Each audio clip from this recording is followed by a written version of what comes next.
우리에게 삶이란 무엇일까요? 때로는 계획대로 되지 않는 일들의 연속이고, 때로는 생각지도 못한 진실을 마주하는 여정입니다. 하지만 그 모든 길 위에서 우리는 비로소 깨닫게 됩니다. 사랑과 위로는 핏줄로 정해지는 것이 아니라 오직 진심으로 만들어진다는 것을요. 오늘 들려드릴 이야기는 바로 그 진심에 대한 이야기입니다. 이른 봄날 70년 인생을 함께한 남편의 장례식을 치르고 순옥 할머니는 홀로 남았습니다. 따스한 햇살이 비추는 거실에 앉아 벽에 걸린 남편의 사진을 물끄러미 바라보았습니다. 할머니의 마음은 슬픔보다 더 큰 혼란으로 가득 차 있었죠. 70년 동안 쌓아온 사랑과 믿음, 그리고 그 모든 것 위로 덮인 낯선 그림자 때문이었습니다. 남편이 갑자기 데려왔던 작은 아이, 그렇게 모질게 굴었던 아이를 결국 마음으로 낳아 기른 세월이 떠올랐습니다. 그리고 지금 그 아이가 바로 옆에서 할머니의 텅 빈 손을 꼭 잡아주고 있었습니다. 두 딸은 성인이 되어 각자의 가정을 꾸렸습니다.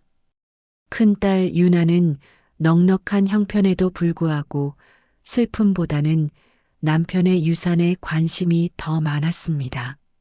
며칠 전 장례식장에서도 유나의 입에서 나온 말은 할머니의 가슴을 무너뜨렸습니다. 엄마, 아빠가 남긴 재산은 저한테 좀 더 주셔야 하는 거 아니에요? 아빠 친딸은 저 하나뿐인데. 그 말은 서운함을 넘어 배신감으로 다가왔습니다. 할머니는 유나의 말에 아무 대답도 할 수 없었습니다. 반면 작은 딸 소라는 달랐습니다. 넉넉지 않은 살림에도 늘 어머니 걱정이 먼저였죠. 남편의 장례식 내내 소라는 엄마의 곁을 지켰습니다. 엄마, 혼자 계시기 힘드시죠? 제가 매일 들러서 반찬이라도 해놓고 갈게요. 아빠가 갑자기 돌아가셔서 저도 너무 힘들지만 엄마 생각하면 제가 더 힘을 내야겠어요. 작은 딸은 유산에 대해선 한마디도 꺼내지 않았습니다. 할머니는 결국 유산을 두 딸에게 똑같이 나누어 주고 정이 뚝 떨어진 이 집을 떠나 조금 더 외진 곳의 작은 집으로 이사를 했습니다. 겨울이 깊어진 어느 날 할머니는 병원 신세를 지게 되었습니다. 빙판길에 미끄러져 다리를 크게 다친 것이었죠. 병원에 입원하자 두 딸의 본심이 여과 없이 드러났습니다. 큰딸 유나는 전화로만 엄마 조심하시 그랬어. 속상해 죽겠네. 라고 말할 뿐 한 번도 병원에 찾아오지 않았습니다. 바쁘다는 핑계는 점점 더 차갑게 들려왔습니다. 엄마, 저 지금 회의 중이라서요. 주말에도 약속이 있어서 나중에 꼭 갈게요. 엄마, 제가 바빠서 못 가는 건 아시죠? 미안해. 그러나 작은 딸 소라는 매일 같이 병원을 찾아와 할머니를 간병했습니다. 자신의 집안일과 아이들을 돌보느라 힘들었지만 엄마의 아픈 모습을 볼 때마다 마음이 아팠습니다. 엄마, 오늘은 엄마가 좋아하는 장조림이랑 멸치볶음 해왔어요. 병원 밥이 입에 안 맞으실 것 같아서요. 아, 그리고 엄마. 나중에 엄마 퇴원하시면 꼭 같이 가고 싶은 곳이 있어요. 따뜻한 나라로 여행 가요. 퇴원을 해서 집에서 지내고는 있지만 여전히 거동이 불편한 상태였습니다. 그러나 큰딸은 여전히 오질 않았죠. 병간호를 한 지 몇 달이 지나자 지칠 대로 지친 작은 딸 소라는 결국 언니에게 전화를 걸었습니다. 거실에서 소라는 떨리는 목소리로 언니를 향해 울분을 토했습니다.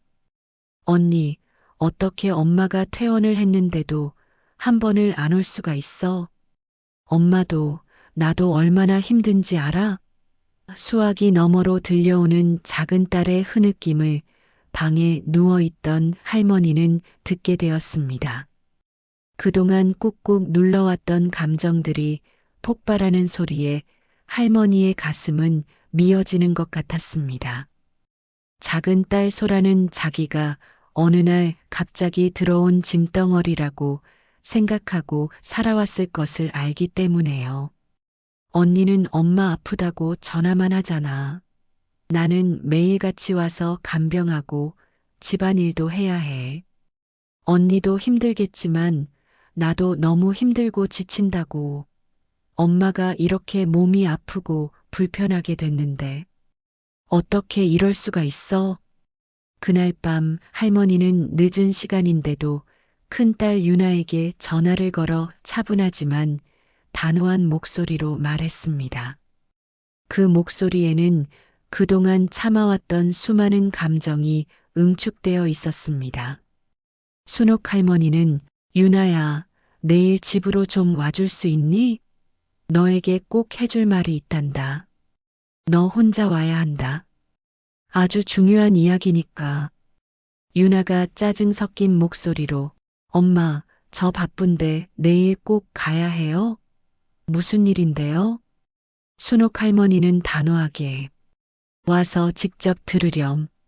내일 아침 꼭 집으로 오거라.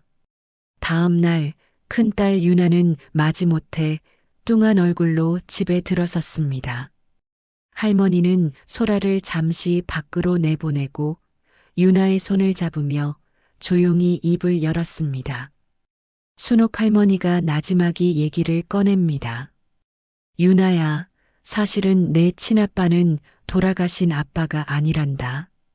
내가 돌아가신 아빠를 만나기 전 다른 사람과 잠시 만났는데 그때 내가 임신을 한 거야.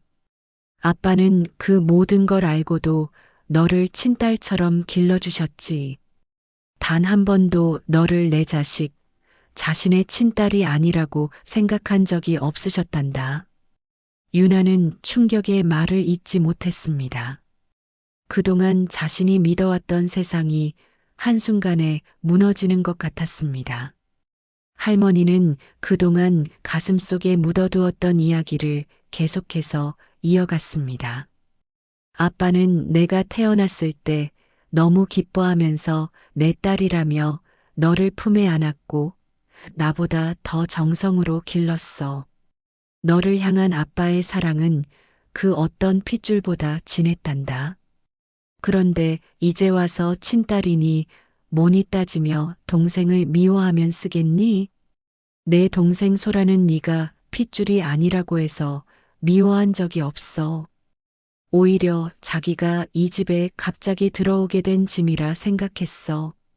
그래서 항상 손해보고 하기 싫어하는 일들을 도맡아서 하면서 너를 친언니라 믿고 양보하며 진심으로 따랐단다. 할머니의 이야기에 유나는 결국 눈물을 쏟아냈습니다. 그동안 자신이 얼마나 어리석고 이기적이었는지 깨달았습니다. 돈과 핏줄이라는 덧없는 것에 갇혀 진정한 가족의 사랑을 보지 못했던 것이었습니다. 순옥 할머니가 유나의 눈물을 닦아주며 이 세상의 진짜 사랑은 핏줄로 결정되는 게 아니야. 눈앞의 돈이나 혈연보다 더 중요한 건 서로를 아끼고 보살피는 진심이란다. 이제라도 동생에게 잘해주고 내 곁에 있는 진정한 가족을 알아주렴. 아빠가 남겨주신 가장 큰 유산은 바로 너희 두 딸에게 심어준 사랑과 진심이라는 것을 잊지 말아다오. 며칠 뒤 유나는 소라를 찾아가 눈물을 흘리며 사과했습니다. 소라는 아무 말 없이 언니를 따뜻하게 안아주었습니다. 두 자매는 그날 밤 핏줄을 넘어선 진정한 가족으로 다시 태어났습니다. 할머니는 그 모습을 보며 비로소 마음의 평화를 찾았습니다. 오늘 이야기는 시흥에 사시는 분의 이야기를 전해드렸습니다. 당신의 곁에도 진심으로 당신을 아끼는 사람들이 있습니다. 그들을 사랑하세요. 그리고 당신의 마음을 전하세요. 그 진심이야말로 이 세상 어떤 유산보다 값진 보물입니다. 구독과 좋아요 부탁드려요.